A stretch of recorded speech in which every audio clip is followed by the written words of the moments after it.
CK ടോക്സിന്റെ മറ്റൊരു football ടോക്കിലേക്ക് എല്ലാവർക്കും ഒരിക്കൽ കൂടി സ്വാഗതം.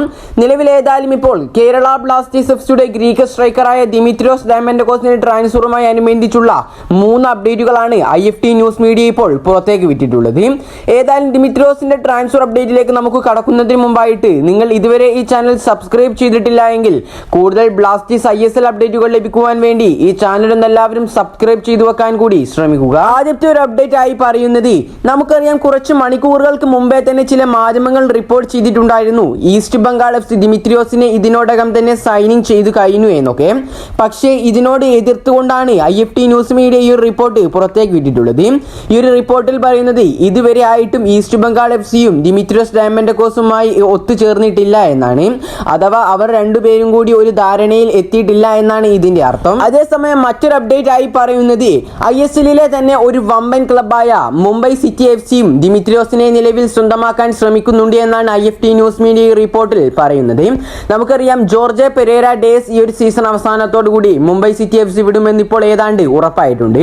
ആ ഒരു സാഹചര്യത്തിൽ പെരേര ഡേസിന്റെ സ്ഥാനത്തേക്കായിരിക്കും മുംബൈ സിറ്റി എഫ്സി ദിമിത്രിയോസിനെ സ്വന്തമാക്കാൻ ശ്രമിക്കുക. ഏതായാലും ഇനി അടുത്തതായി പറയാൻ പോകുന്നതാണ് സുപ്രധാനമായിട്ടുള്ള ഒരു update. Kerala Blasters FC Dimitrios ഡയമൻഡോസിന്റെ കരാർ പുതുക്കാൻ ശ്രമിച്ചിട്ടുണ്ടായിരുന്നു. പക്ഷേ താരത്തിന്റെ ഭാഗത്തു നിന്നുണ്ടായ ഒരു ഡിമാൻഡ് എന്നത് ശമ്പളം കൂട്ടണം എന്നായിരുന്നു.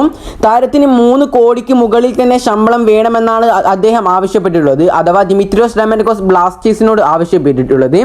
ഏതായാലും ആ ഒരു ഡിമാൻഡ് അഥവാ ആ ഒരു ആവശ്യം കേരള ബ്ലാസ്റ്റേഴ്സ് എഫ്സി തള്ളിക്കളഞ്ഞിട്ടുണ്ട് എന്നാണ് നിലവിൽ ലഭിക്കുന്ന റിപ്പോർട്ടുകളിൽ നിന്നും നമുക്ക് മനസ്സിലാക്കാൻ സാധിക്കുന്നത്. ഏതായാലും ഇത്ര ഒരു വലിയ തുകയൊക്കെ ചോദിച്ചാൽ കേരള ബ്ലാസ്റ്റേഴ്സ് എഫ്സി ഒരിക്കലും നൽകില്ല എന്ന് നമുക്ക് ഉറപ്പിക്കാം. അതുകൊണ്ട് തന്നെ കേരള ബ്ലാസ്റ്റേഴ്സ് എഫ്സി ദിമിത്രിയോസ് ഡയമൻഡോസിന്റെ ഡിമാൻഡ് 100% നിഷേധിച്ചതായാണ് നമുക്ക് അറിയാൻ സാധിച്ചിട്ടുള്ളത്. ഇനി അടുത്തൊരു അപ്ഡേറ്റ് എന്നത് താരത്തിന് വിദേശത്തിൽ നിന്നുമൊക്കെ ഒരുപാട് ഓഫറുകൾ വരുന്നുണ്ട് എന്നതാണ്. ഏതായാലും ഈ ഒരു റിപ്പോർട്ടുകളിലൊക്കെ നമുക്ക് മനസ്സിലാക്കാൻ സാധിക്കുന്നത് ദിമിത്രിയോസ് ഡയമൻഡോസ് കൂടുതൽ ശമ്പളം കിട്ടുന്ന ഏതെങ്കിലും ISL ക്ലബിലേക്ക് ചേക്കേറാനാണ് കൂടുതൽ ചാൻസ് എന്നതാണ്. ഏതായാലും കേരള ബ്ലാസ്റ്റേഴ്സ് എഫ്സിയുടെ പോസിബിലിറ്റി വളരെയധികം കുറവാണ്. കാരണം എന്താണെന്ന് വെച്ചാൽ അത്രയധികം വലിയൊരു സാലറി ഒന്നും കൊടുത്ത് കേരള ബ്ലാസ്റ്റേഴ്സ് എഫ്സി ദിമിത്രിയോസിനെ ടീമിൽ ഒരു കാരണവശാലും നിലനിർത്തില്ല. ഏതായാലും ഇതിനെക്കുറിച്ചുള്ള നിങ്ങളുടെ അഭിപ്രായങ്ങളെല്ലാം നിങ്ങൾ താഴെ കമന്റായി രേഖപ്പെടുത്താൻ ശ്രമിക്കുക. അപ്പോൾ ഈ വീഡിയോ ഇവിടെ വെച്ച് അവസാനിപ്പിക്കുകയാണ്. വീഡിയോ ഇഷ്ടപ്പെട്ടു കഴിഞ്ഞാൽ തീർച്ചയായും ചാനൽ ഒന്ന് സബ്സ്ക്രൈബ് ചെയ്ത് ബെല്ലൈക്കൻ എനേബിൾ ചെയ്തു വെക്കാൻ ശ്രമിക്കുക. അപ്പോൾ അടുത്തൊരു ISL ബ്ലാസ്റ്റേഴ്സ് അപ്ഡേറ്റുമായി വീണ്ടും വരാം. Good bye.